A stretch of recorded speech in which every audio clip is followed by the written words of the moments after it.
उस आवाज़ को उठाना था जो विदेशों में बहुत कम लोग, चंद लोग जो दूसरे धर्मों के बचे हुए हैं, उनके साथ जो अत्याचार हो रहा है, मुझे उस आवाज़ को उठाना था। वो चाहे पाकिस्तान हो, चाहे बांग्लादेश हो, चाहे अफगानिस्तान हो, जहाँ पर माइनॉरिटी, जहाँ पर 24%, 22% लोग रहते थे, वहाँ पर 1-2% लोग बचे हैं खाली, बाकी 22% कहाँ गए? ये हमारी फिल्म की कहानी, ये हमारी फिल्म का थॉट ही है कि 22% लोग कहाँ गए। फॉरेन कंट्रीज का है, वहाँ तो डेटा अवेलेबल है।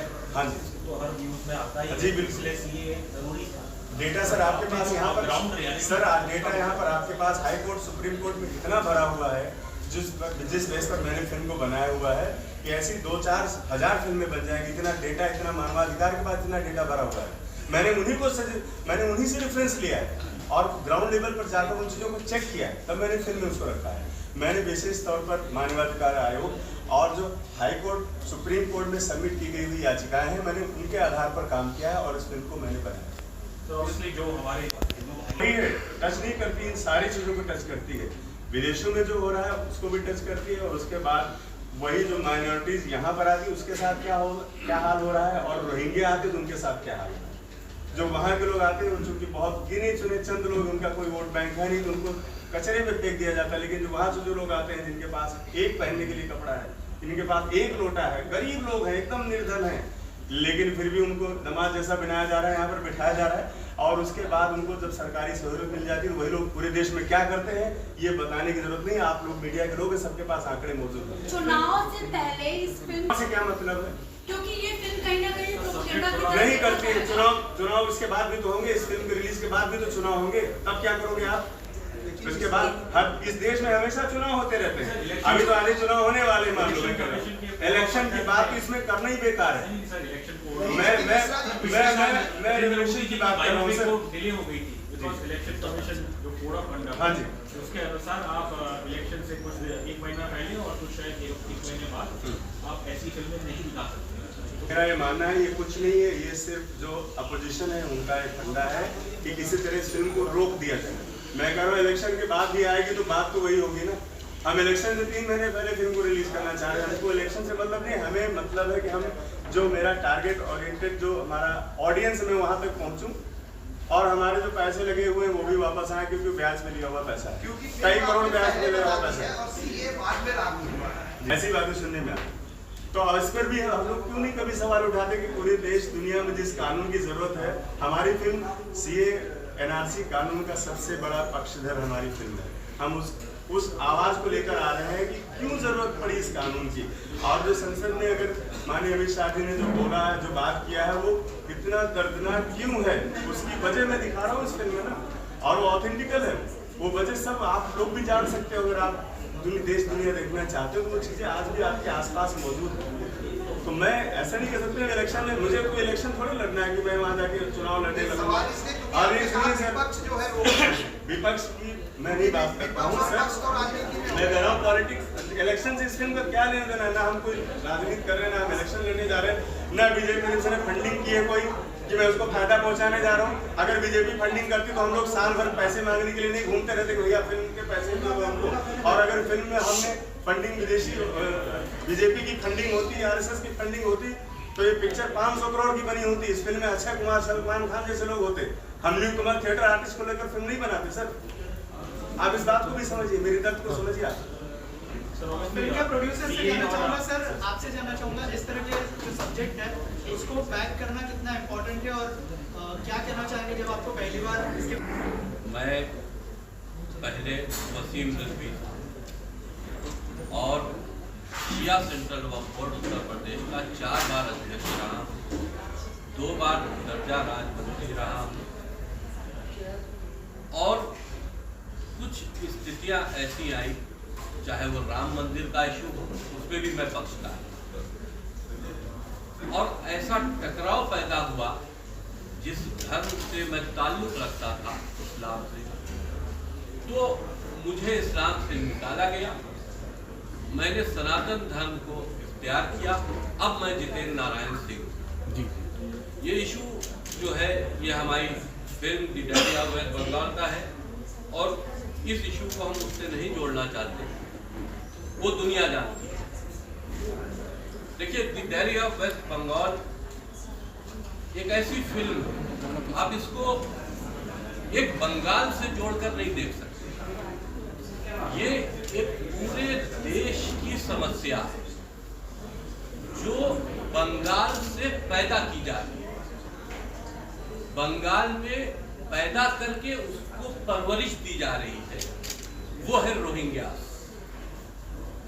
वो कट्टरपंथी लोग जो भारत के अंदर आकर जिहाद जैसा इश्यूज के ऊपर काम करते हैं या भारत के अंदर आकर गजवाए हिंद की बात करते हैं।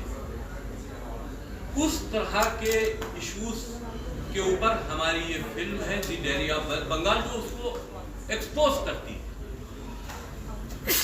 ये बंगाल का रास्ता इसलिए है क्योंकि घुसपैठ वहां से हो रही है। वहां पर हुकूमत, हम साफ नाम लेना चाहते हैं, मैं डरता नहीं, मैं आज तक किसी से नहीं डरा। मेरे ऊपर 5 करोड़ का गर्दन काटने का इनाम भी है।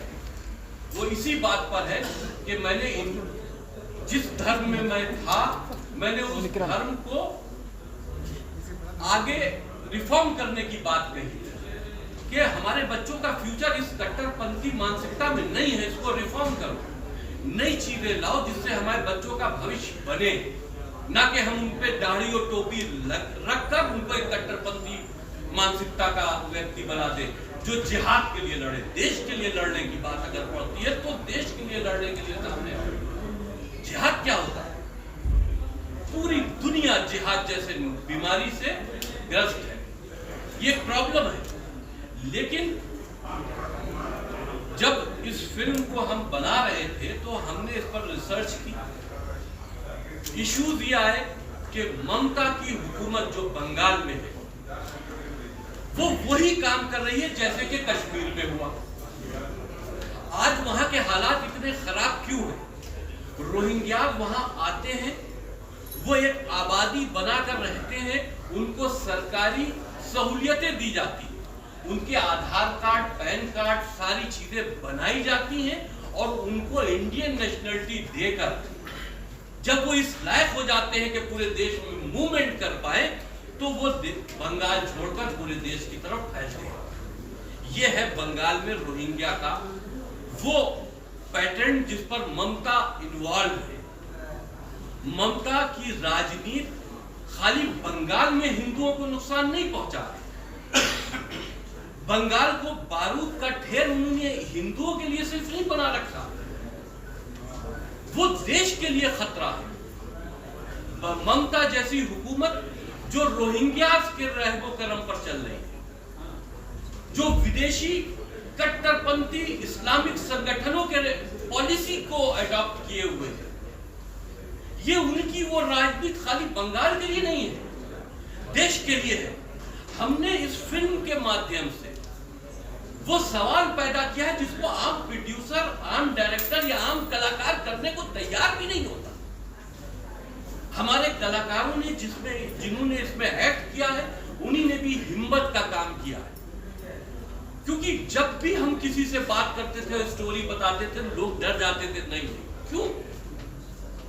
ममता से इतनी एक डर का माहौल क्यों है?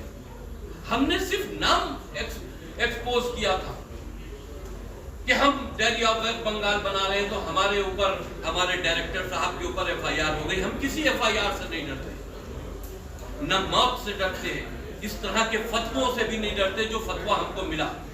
हम दिल्ली, बॉम्बे में सेंसर करा रहे थे, तब हमारी मेल पर एक फतवा है। उस फतवे में वो फतवा था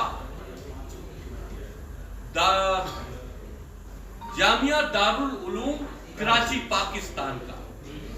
उस फतवे में मुझको मारने की धमकी दी गई, जिसमें कहा गया कि तुम्हारे सर काटने का फतवा पहले ही जारी किया जा चुका है, जो तुम्हारे जिंदा रहते तक वो बाकी रहने वाला है। ये मुझे धमकाया गया। फिर ये कहा गया कि जो ये फिल्म है the diary of West Bengal, ये ममता जैसी अच्छी हुकूमतों को बदनाम करने के लिए। बड़ा सोचने की बात यह है कि ममता जैसी अच्छी हुकूमत जिसको पाकिस्तान से आए फतवे में मोहर दी जा रही है, प्रूफ किया जा रहा है कि वो अच्छी हुकूमत है, तो अगर ममता पाकिस्तान पाकिस्तान के लिए अच्छी है तो जरूर इस देश के लिए खतरा है, हिंदुओं के लिए खतरा है। और वो हो रहा है, वो हो रहा है। वहां पर हिंदू मारे जाते हैं तो उसकी खबर भी नहीं छपती, क्योंकि हर चीज ममता के कंट्रोल में है, वहां की खबरें बाहर नहीं जाती।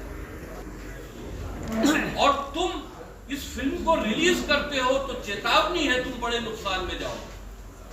तो मारने का तो बात खत्म हो गई, मार तो वो दे नहीं चाहते, पूरा मुस्लिम वर्ल्ड मुझे मारना चाहता है, मेरी हत्या करना चाहता है, तो उससे मैं डरता नहीं, जितनी सांसें हैं उतनी मुझे जीनी।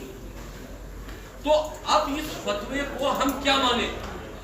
हमको डराने के लिए, इस फिल्म को रोकने में लालच देने के लिए? वैसे मैंने इस फतवे के खिलाफ उत्तर प्रदेश की जो पुलिस विभाग है उससे शिकायत भी दर्ज करा दी है और इस पे कार्रवाई की मांग की कि ये फतवा मेरी मेल पे आया।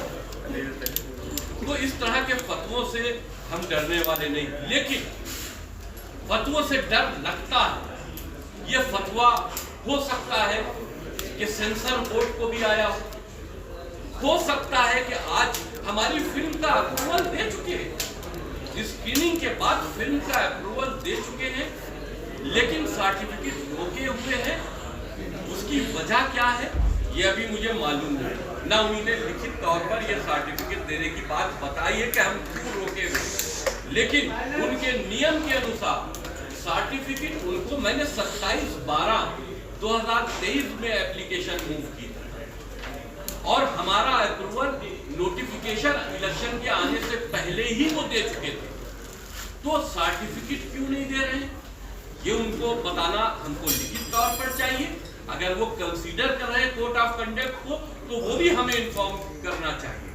करते हैं हम पे इल्जाम जरूर लगेंगे कि ये भाजपा का प्रोपोगंडा है।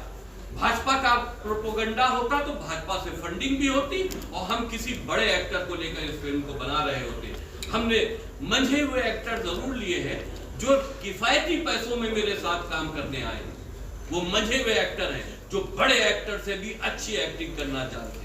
उन्हीं ने इसमें अपना जो रोल है वो अदा किया है। लेकिन अब ये कहा जाए कि ये सरकार के सपोर्ट में है, किसी भी बात को कमजोर करने के लिए हमेशा ये इल्जाम लगा दिया जाता है कि ये प्रोपोगंडा है, ये कमजोर करने की बात है।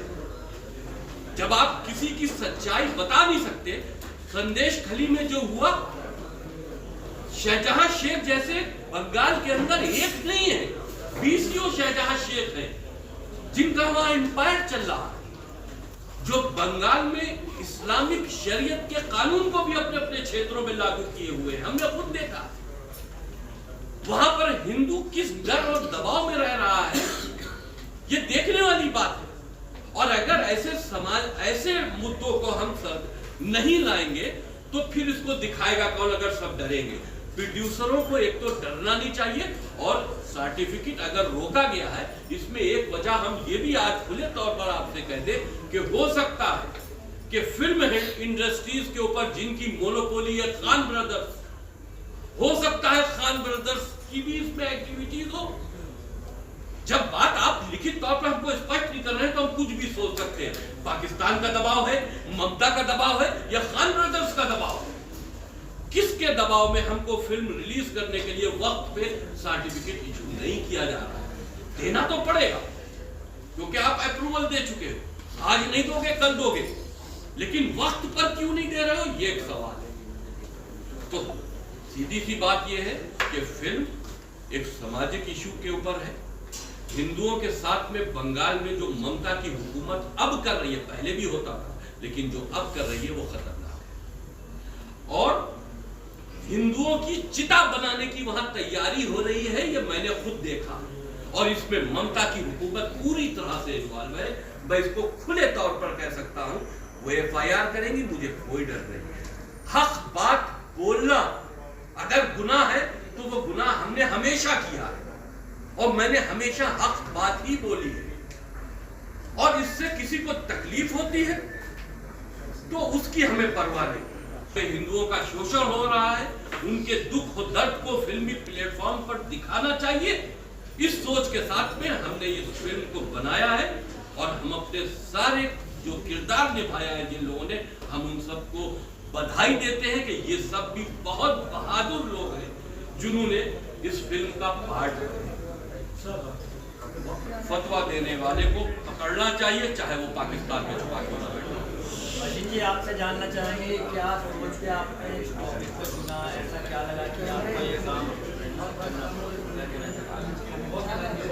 नमस्ते आप सबको। मेरा नाम अर्शल है और मैंने कैरेक्टर सुहासिनी का किरदार किया है। मुझे जब सरोज सर ने स्टोरी बोली एज एन एक्टर, मुझे स्टोरी बहुत पसंद आई एंड एज एन एक्टर मुझे लगा कि ये मेरे कैपेबिलिटी को और एक्सटेंड कर सकता है, इसलिए मुझे ये किरदार करने में काफ़ी संतोष हुआ। अर्शित, ट्रेलर देख के ऐसा लग रहा है कि आपका कैरेक्टर भी नाम हो सकता था कैरेक्टर का, सुहासिनी हो सकता था या कोई सायरा या कुछ भी हो सकता था। एक सुहासिनी है और नाम पसंद था सर। नहीं, मैं कहता हूँ कि सुहासिनी के लिए सीए द्वारा भारत में जगह है, लेकिन समीना के लिए क्यों नहीं? Of course बदलाव है इसमें। देखिए, इसके ऊपर मैं बता दूं, ये कलाकार लोग हैं, इनसे सवाल नहीं पूछा जाए, पॉलिटिकल है। देखिए, सबीना शायरन सुहासिनी के लिए जगह इसलिए है कि सुहासिनी जैसी ये कोई हिंदुस्तानी की जो नेशनलिटी है वो ले नहीं रहा। जो सीए के खिलाफ प्रोपेगेंडा होता है, इस पर तो हर हिंदुस्तानी को गर्व करना चाहिए कि हिंदुस्तान जैसे मुल्क ने पड़ोसी मुल्क के उन अल्पसंख्यक, पाकिस्तान ने सीए क्यों नहीं लागू किया? अगर पाकिस्तान समझता है कि हिंदुस्तान में मुसलमान परेशान हैं, तो उसने अपने दामन क्यों नहीं फैला दिए कि आओ मेरे आगोश में आ जाओ? क्यों? सही है। भारत ने क्यों ऐसा किया? भारत को दर्द है उन हिंदुओं का जो पड़ोसी मुल्क में ज्यादती का शिकार है, लेकिन उन मुस्लिम मुल्कों को अपने मुसलमानों का दर्द नहीं अगर वो समझते हैं। जबकि हम हिंदुस्तान में बहुत खुश, सारा मुसलमान यहाँ सुरक्षित है।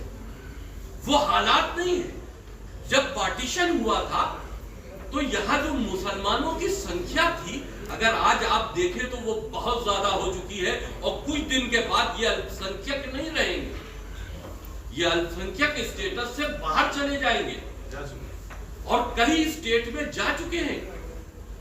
मैंने इसके ऊपर भी सुप्रीम कोर्ट में अपनी बात रखी है कि अल्पसंख्यक स्टेटस भी स्टेट वाइज देना चाहिए। कश्मीर में हिंदुओं को अल्पसंख्यक स्टेटस मिलना चाहिए, केरल में हिंदुओं को अल्पसंख्यक स्टेटस मिलना चाहिए, उसके फायदे मिलने चाहिए। लेकिन यो तो एक अलग इशू है। लेकिन अगर के हिंदुस्तान ने सीए जैसा कानून बनाया है तो वो उसका स्वागत होना चाहिए। यहाँ का वो मुसलमान जो कट्टरपंथी मानसिकता रखता है, जो रहता तो हिंदुस्तान में है लेकिन हिंदुस्तान से कहीं ना कहीं इस बात से मलाल रखता है कि ये हिंदू आबादी का मुल्क है, इस बात का दर्द अगर अपने दिल में भेदभाव रखता है धार्मिक भावनाओं से, तो वो देश का गद्दार है। इसलिए गद्दार है क्योंकि तुम्हें इस देश के बारे में सोचना चाहिए।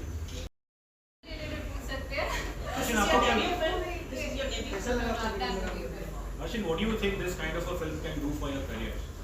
Well, as an actor before I've always done मैंने glamorous roles किए हैं। ये कैरेक्टर मेरे लिए बहुत डिफरेंट था। It is a person running away from Bangladesh character है और ऐसा कैरेक्टर मैंने कभी पहले निभाया नहीं है, तो मेरे लिए भी बहुत चैलेंजिंग वाला कैरेक्टर। तो एज एन एक्टर जब हमें ये ऐसा रोल मिलता है, we feel very lucky to do this kind of. Rahi ji, obviously पहले आपकी पहचान की, लेकिन फिल्म के पोस्टर में आपका पुराना नाम ही लिखा है, इसके पीछे कोई वजह थी? देखिए, ये वसीम रिजवी फिल्म मैंने 2018 में रजिस्टर्ड की थी। तो ये हमारी फिल्म का बैनर पहले से रजिस्टर्ड है, नाम में कुछ नहीं होता। मैं किसी धर्म का विरोधी भी नहीं हूँ, उस मानसिकता का विरोधी हूँ जो मानसिकता देश को नुकसान पहुंचा रही है, या वो मानसिकता कोई भी धर्म की मानसिकता हो जो इंसानों का बंटवारा करे। मैं इस्लाम का विरोधी भी नहीं, हाँ उन ग्रंथों का जरूर विरोधी हूँ जो कि गलत तरीके से इस्लाम के मानने वालों को फीड कराए जा रहे हैं, जिनके ज़हन के अंदर एक ऐसा अल्फाज दूसरे धर्म वालों के लिए बिठाया जा रहा है जिसको हम काफिर करें। ये नहीं होना। Can I ask a simple question from Arshi? This film, The Diary of West Bengal, has already, become a controversial film. Right. So, do you think such commercial films will garner eyeballs and benefit you in the future on how you're getting roles? See, as an actor, I would always see different types of characters that I get in life. You know, so this kind of character would definitely portray me as an actor because it has a lot of intense things which we haven't done before. तो हमेशा एक लड़की को देख के ऐसा लगता है अरे वाह ग्लैमर है ये है वो है but to this movie it specifies a lot of struggle of a girl going through a lot of things in her life. जैकी जी मेरी तरफ से एक आखिरी सवाल, भारत जैसी फिल्मों को देखें मतलब इसके स्टार्टिंग फ्रॉम द कश्मीर, आप कुछ कर भी नहीं सकते अगर किसी के लिए, तो आप उनके दुख और दर्द को देखे भी नहीं और समझे भी नहीं, ये तो बहुत बड़ी बुराई है। आप बंगाल में जाकर बंगाली हिंदुओं के लिए क्यों नहीं आ रही पब्लिक, आपको क्या लगता है? देखिए क्यों नहीं जा रही है और फिल्मों में क्यों नहीं गई, इस पर तो मैं कोई कमेंट नहीं पास कर सकता, लेकिन ठीक है फिल्में जो हैं वो एक तरह से इंटरटेनमेंट का एक प्लेटफॉर्म है, लेकिन उसके साथ साथ फिल्में ऐसी भी अब बनने लगी हैं जो इस देश में समस्याओं को भी उजागर करती है। आप जरूर जाइए उस तरह की फिल्में जो मजाकिया हो, जो रोमांटिक हो, उस तरह की फिल्में भी देखें, लेकिन इस तरह के सब्जेक्ट को देखने भी लोगों को जाना चाहिए। आप तभी तो समझोगे कहाँ पर क्या हो रहा। हमने कोई चीज दिखाई है, उस दर्द को आप महसूस नहीं करोगे तो वक्त पड़ने पे आवाज क्या उठाओगे? तो आवाज उठाने के लिए आप कुछ कर नहीं सकते, कम से कम दर्द को महसूस तो कर सकते हो। इसलिए मेरी गुजारिश यही है कि ऐसी फिल्में जब थिएटर में आए तो उसमें जाना चाहिए और देखिए कि हम क्या कह रहे हैं, या देखिए वो प्रोड्यूसर, वो डायरेक्टर, वो कलाकार किस भाव से उस फिल्म को बनाया है और उसमें क्या दिखाना चाहते हैं। हो सकता है कि कभी आपके दिल में ऐसी फिल्में देखकर रहम आए उन लोगों के लिए जो पीड़ित हैं। आप अपने घर से एक आवाज भी उठाओगे तो शायद वो आवाज उनके दर्द को कहीं ना कहीं मदद कर सकती है। रास्ता है इसमें डेफिनेटली मिलेगा, कामयाबी करेगी जो सबने मेहनत करी है इसके अंदर, और हम लोग हमेशा पॉजिटिव रहते हैं कि चलेगी। हम ऐसा कभी नहीं सोचते कि नहीं चलेगी, हमने करा है तो चलेगी, डेफिनेटली चलेगी। और बाकी आपने क्या पूछा मुझसे? आपकी रोल किरदार क्या है इसमें? जी मेरा किरदार इसमें है, इसमें मैं दो प्ले कर रहा हूँ, अतीक और प्रतीक। पॉजिटिव भी है इसमें, नेगेटिव भी है, और काफ़ी अच्छा कैरेक्टर है इसमें। इस पिक्चर करते समय कुछ डर भी लगा है कि हमारे वामपंथी लोग वहाँ पे है, कुछ धमकियाँ हैं, इस तरह का रोल कर रहा हूँ मैं, समाज में मुझे किस तरह के लोग दिखाए, कुछ ऐसे कुछ हुआ?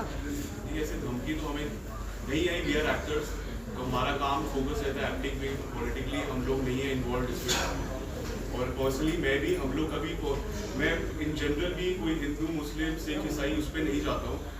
ये स्क्रिप्ट जब सर मेरे पास लेकर आए और उन्होंने पूरी इस पर रिसर्च करा है, कहीं ना कहीं इसमें सच्चाई है, 100% सच्चाई है, इसलिए हमने करी है। लेकिन पर्सनली हमें किसी के अगेंस्ट नहीं है, क्योंकि हमने एक मुद्दा उठाया जिसमें हिंदू और मुस्लिम है, लेकिन अगर वो बहुत और भी रिलीजन है, हर कोई क्रिमिनल मुस्लिम नहीं है, हिंदू भी है, क्रिश्चियन भी है, हर क्रिमिनल है। फिलहाल हमने एक मुद्दा उठाया, तो पर्सनली हमें किसी के अगेंस्ट नहीं है, लेकिन एक सर्टन सेट ऑफ पीपल है जो ये कर रहे हैं, स्पेशली वेस्ट बंगाल में। तो वो सारी चीज़ें सर मेरे को लेकर आए, हमें स्क्रिप्ट अच्छी लगी और काफ़ी चैलेंजिंग लगा है रोल, इसलिए हमने उसको निभाया है। बट पॉलिटिकली मुझे कोई एक वो नहीं है कि मैं इनके अगेंस्ट हूँ। ऐसा नहीं लगता मुद्दा काफ़ी धीरे निकाल कर देख पाया हूँ, और मैं ये भी कहना चाहता हूँ आप सब लोगों से कि the director has been very astute and very wise to utilize all the actors for doing their role. Thank you very much. Thanks. मेरा नाम देव फौजदार है। बेसिकली मैं 20-21 साल से थिएटर ही कर रहा हूँ, और फिर में मेरा कोई इंटरेस्ट कभी रहा नहीं, और ना अभी कभी है, बट जब सनोज जी मिले, वसीम जी आए और बोले कि हम चाहते हैं कि ये चरित्र आप करें, विशाल एक चरित्र है फिल्म में, तो मैंने कहा मैं तो फिल्म करता ही नहीं, मैं तो थिएटर ही करता हूँ, पढ़ाता हूँ या ड्रामा में नाटक करता हूँ। तो बट उन्होंने बोला कि नहीं, ये कैरेक्टर हम आपसे चाहते हैं कि आप ही करें। मैंने कहा आपको पक्का पता है कि मैं न्याय कर पाऊँगा? तो उन्होंने बोला कि नहीं, आप ही न्याय कर पाओगे। उसके बाद जस्ट वो वापस आए हमारे थिएटर में ही और बोले कि आपने पूरा न्याय किया है। मैंने कितना कुछ किया है पता नहीं। हाँ, एक छोटा सा इंसिडेंट है कि क्योंकि मैं भी कभी धार्मिक विवादों में नहीं फंसना चाहता, रंगमंच से हूँ, हम लोग की अपनी एक जिम्मेदारियाँ होती है।